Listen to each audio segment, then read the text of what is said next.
He had the local pension, he had the NEBF pension, and he had Social Security. And that NEBF check made a difference.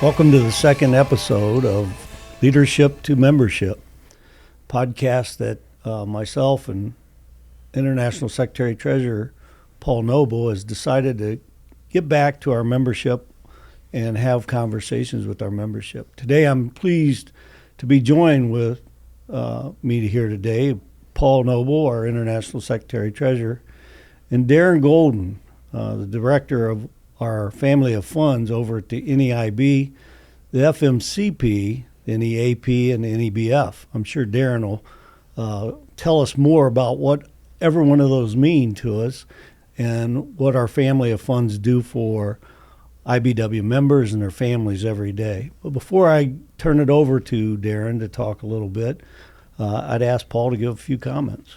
Yeah, I just think it's a real treat today, what we have, being able to have Darrin come in where he can talk to us directly. I've known Darrin for a long time. He's a fellow Illinoisan, a good friend, a good brother, and a great leader for the IBW, and does an outstanding job at our Family of Funds. Darrin, we're glad to have you here. Thank you very much. I appreciate it. Darrin, would you tell the audience a little bit about yourself, where you came from, how you ended up where you are, so that they get an idea of all the different experiences you've had to bring you to this position that we have with our Family of Funds? Sure. Yeah. As Paul said, we're both fellow Illinoisans. I grew up, born and raised in Rockford, Illinois. For those of you who aren't familiar with Illinois, it's the most northern part of the state, 90 miles due west from Chicago. So we have the big city influence, but we kind of have a smaller kind of country feel in Rockford.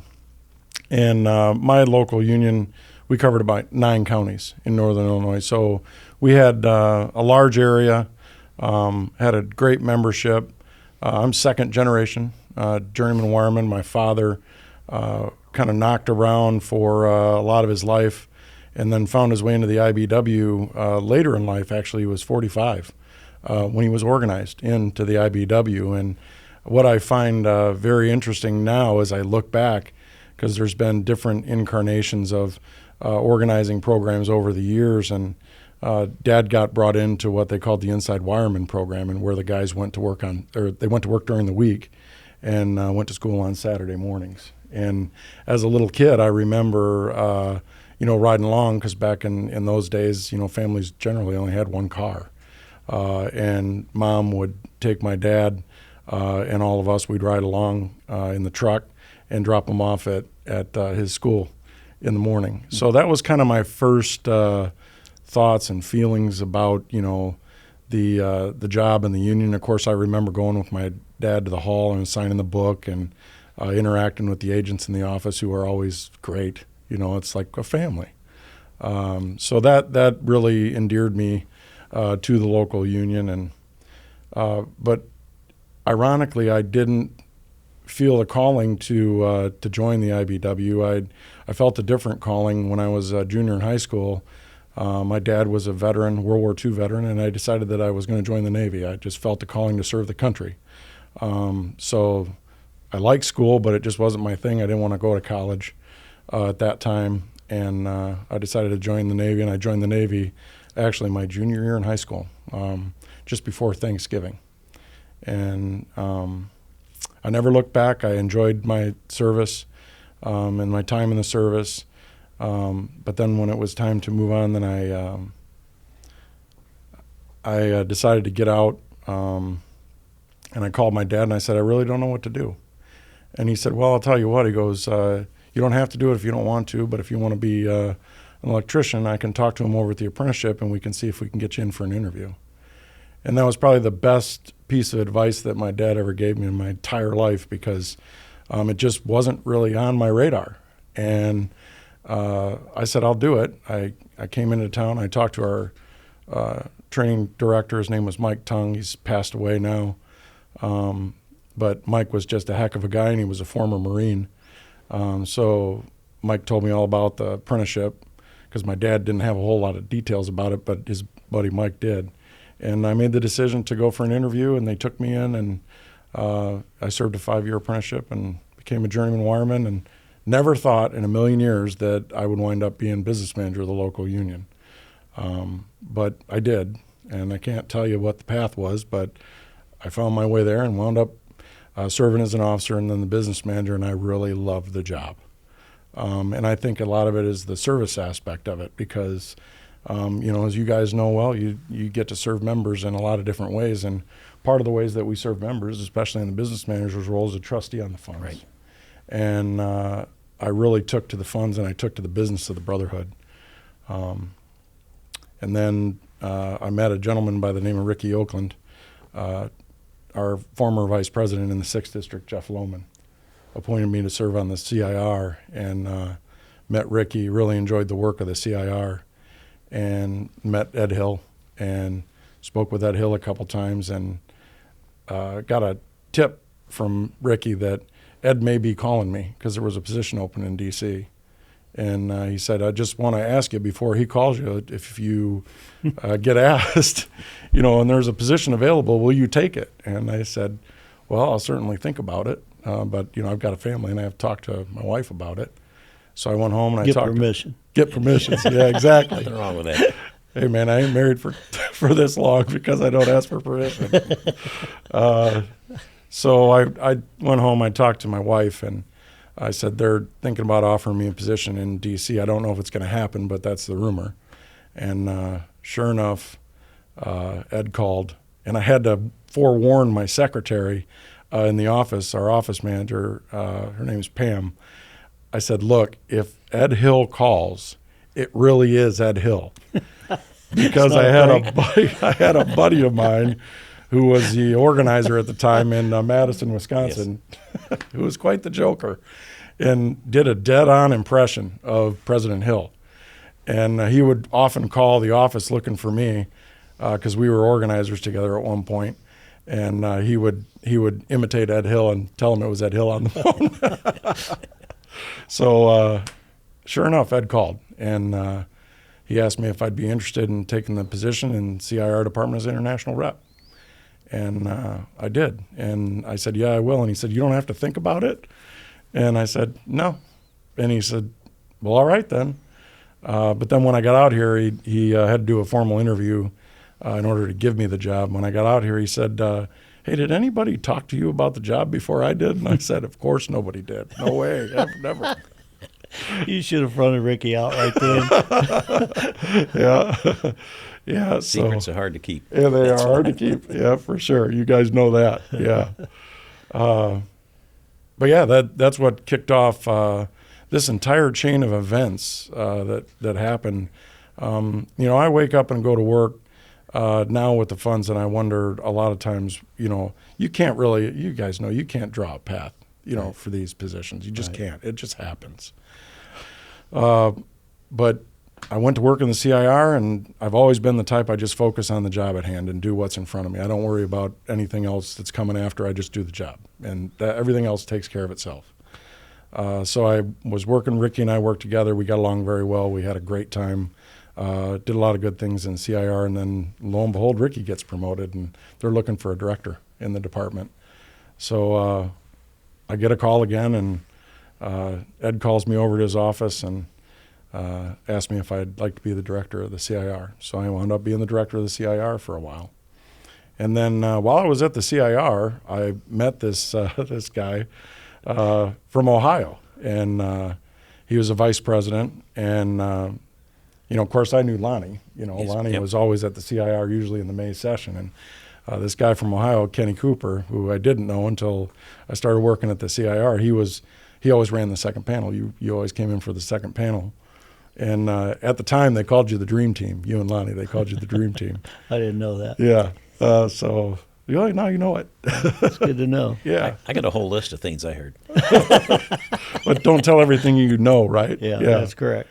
So, I had the opportunity to meet with you and work closely with you because Ricky always did panel 1 with Lonnie, and you and I did panel 2. So we worked together, for quite some time, and worked through some pretty interesting cases, Yep. some controversial cases. So, did the work of the Brotherhood there. And then when you became the IST, I've never really had the ability to read the tea leaves. I don't think about those things too much. Didn't have time. I didn't have time. You shouldn't have time if you're doing your job. Exactly, right? So I didn't read the tea leaves well, and of course, I get the call, and I go over, and I don't know if I told you this story, but I get called over to Lonnie's office. And, that didn't happen often. So when you got called, you're like, oh, boy, what's up? What'd I do? Yeah, exactly, right?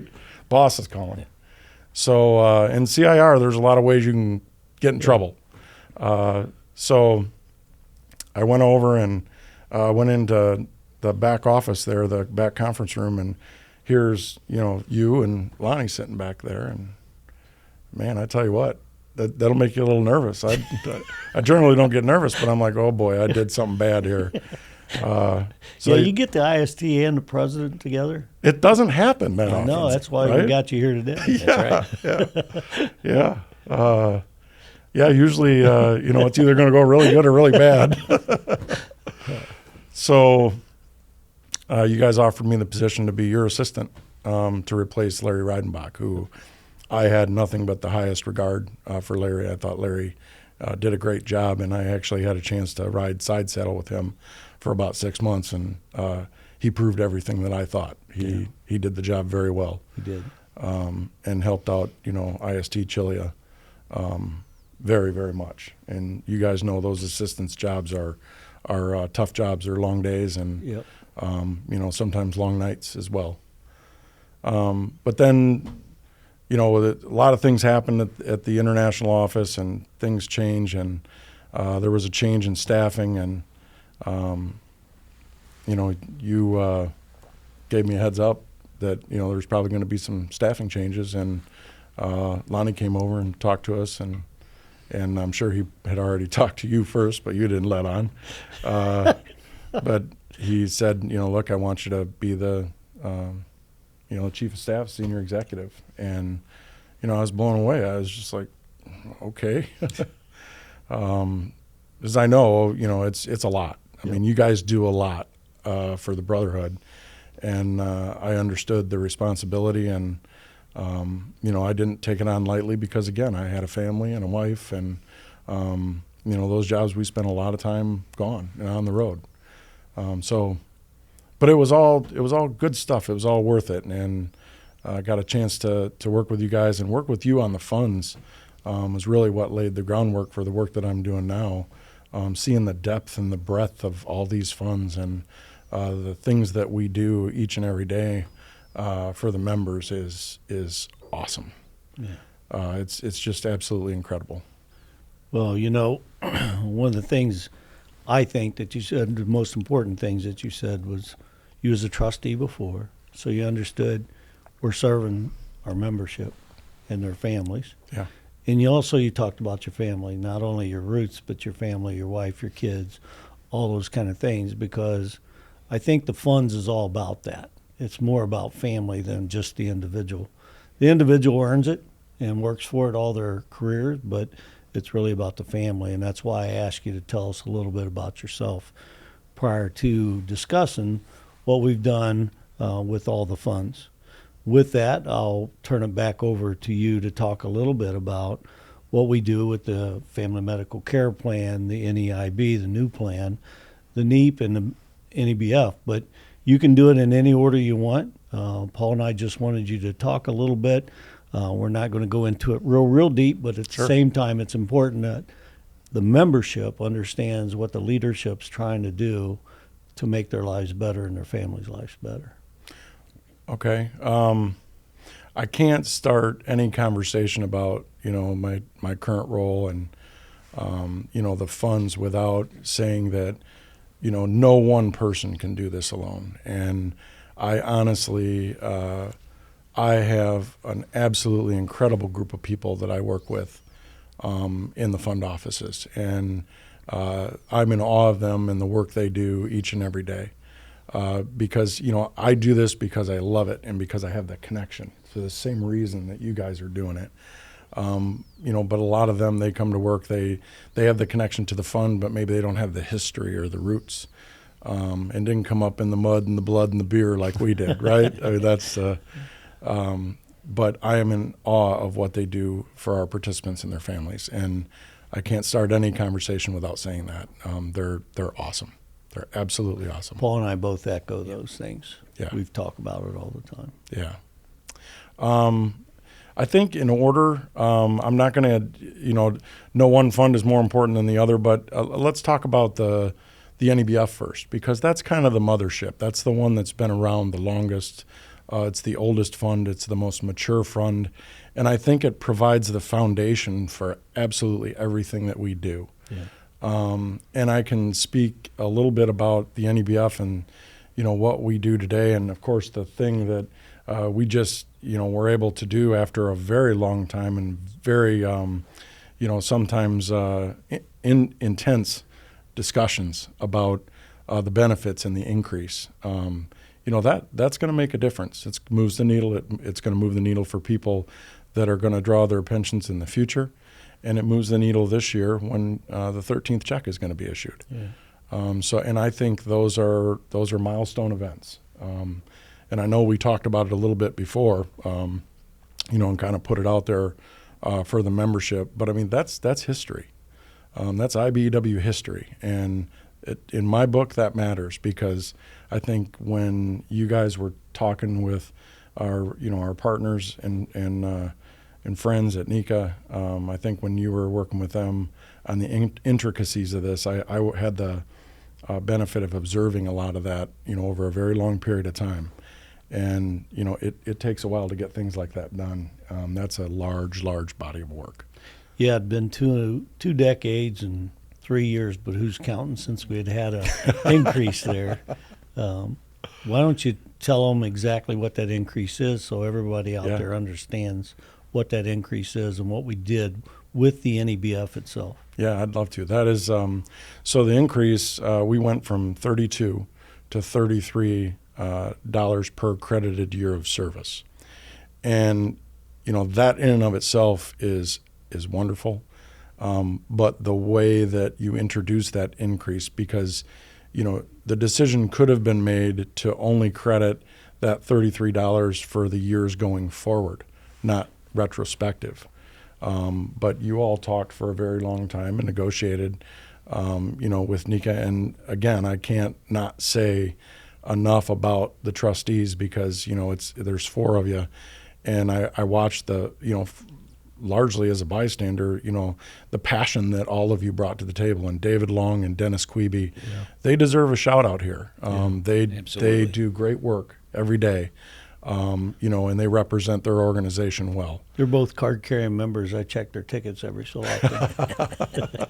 Are they ahead or behind on their dues? They stay current. All right. Yeah. Well, Lord knows they better.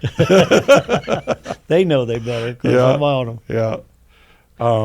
But when you all made that decision to credit, all years of service, that's significant, because, most people that retire from the NEBF do so with, 20, 30, sometimes 40 years of service. And you multiply that times the months from the rest of your life, at $1, it matters. Yeah, it does.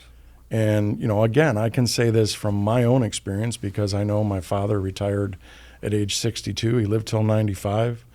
And, that NEBF pension check that was direct deposited every month was, I looked at it like a three-legged stool, right?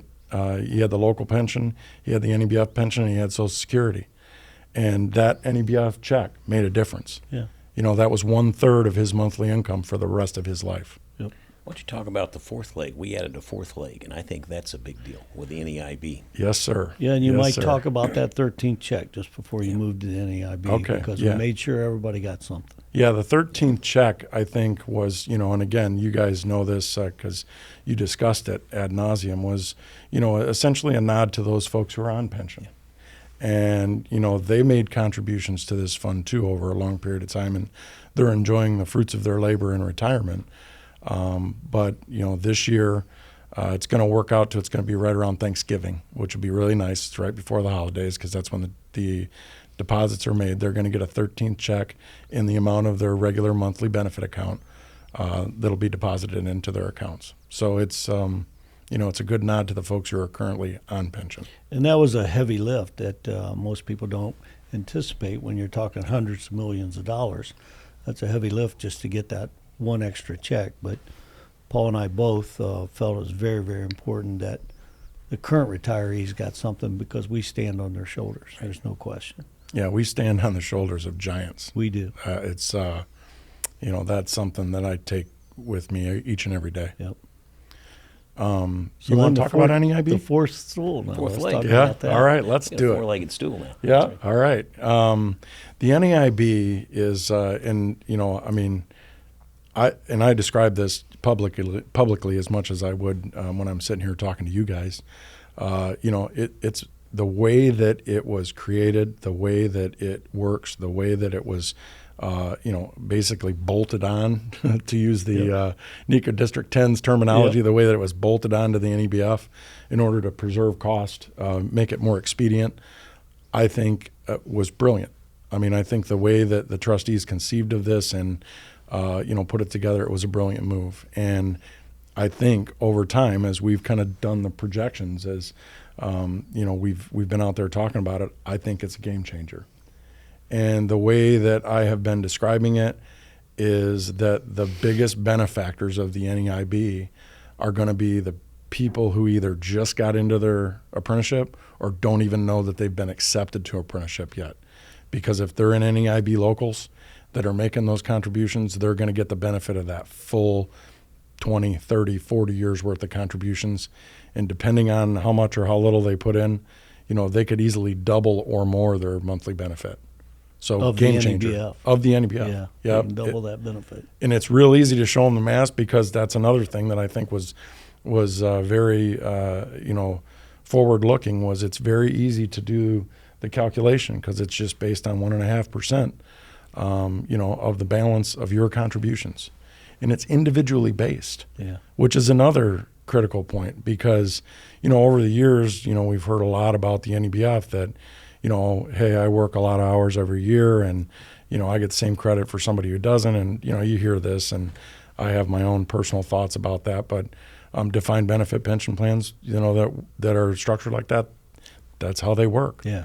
But NEIB offers an individual component with that 1.5% multiplier and your individual contribution. So you can basically make your own pension. You can right size it however you like. And I think with adding that as a bolt-on, and Paul and I talked about this a lot, putting that as a bolt-on to the NEBF, we'll never ever have to go 2 decades again to get a raise for the NEBF. Yeah. And I think that's a key component as well that we don't talk about often enough. So I was really glad you sat through those negotiations, both as my executive assistant when I was a secretary treasurer, and I know you sat through a few when you were chief of staff for Lonnie as well. And then when Paul and I finally was able to get the ball across the goal line, it gave us the opportunity, and you sat there as a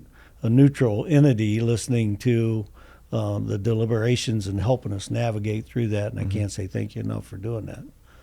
Yeah. We really appreciate the work you did. Yeah, it's my pleasure. It's a contribution to history. One of the other exciting things we're doing is NEEP, and you can explain exactly what NEEP does before you get into our family medical care plan. Yeah. Okay.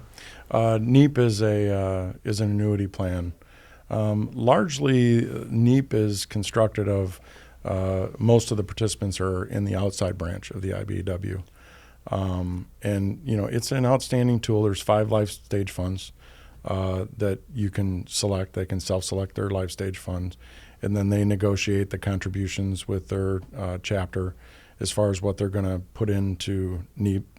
A lot of them, do it based on a percentage of their gross. Yep. And because of the nature that the outside industry, how they work, there's a lot of hours that are worked. There's a lot of income that's generated, and the NEEP fund, we've said it for years that, one of these days the NEEP fund is going to overtake the NEBF in terms of total assets. And I think that day is very, very close because, every time I turn on the TV and watch the national news and I see, oh, there's a storm in Florida, or there's a storm here, I think, okay, I got to wait 3 months and I'm going to see that NEEP balance jump because of all those folks that are out there that are really, and you guys know this, I mean, they're essentially, they're the first wave. They're the first responders, yep. right? Everybody else is driving away from the storm. We're driving at it. Absolutely. And, there's just no way that, anyone could do it without them. And you think of living a day without power in this day and age, it just doesn't add up. So NEEP it's a great investment opportunity, and then with those guys, they also pair it usually with their local funds, and they've got a local union pension that's constructed. So the nature of that work, they tend to be younger when they retire because they work their tails off and they work real hard, and the work that they have is part of the 4-H club, right? High, hot, hard, and heavy. Yep. So yeah. What's that? The 3 things about linemen you always say? What's it? There's 3 kinds of people in the world: linemen, guys that want to be linemen, guys like us that like hanging out with linemen. That's the one.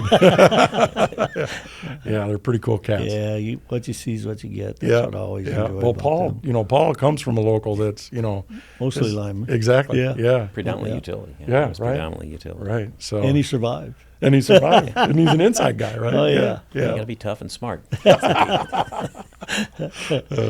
So we're going to end today's session and have Darren back next week to talk about the Family Medical Care Plan. We'll also have Ed Allen from Local 66 come in and talk about what the Family Medical Care Plan has done for his local union and his membership. Thank you. Thank you. Take care.